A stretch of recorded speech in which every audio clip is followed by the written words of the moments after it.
showings this past week are up 11.5% year over year. It's Friday, December 13th, 2024. I'm Kimberly Barton, broker owner of Kinetic Realty, Maryland's indie boutique brokerage. This is the weekly Maryland Market Minute.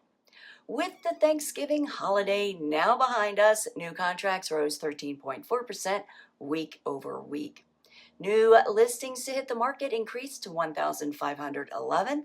Coming soon inventory dropped again this week to 626. Homes going under contract rose to 1,392 in 22 days. 1,216 homes sold this past week in 17 days at 100% list to sold ratio.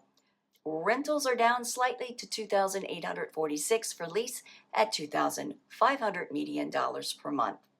That's a wrap for this week's Maryland Market Minute for Friday, December 13th, 2024. Thanks so much for tuning in. Enjoy your weekend. I'll see you next week. Take care.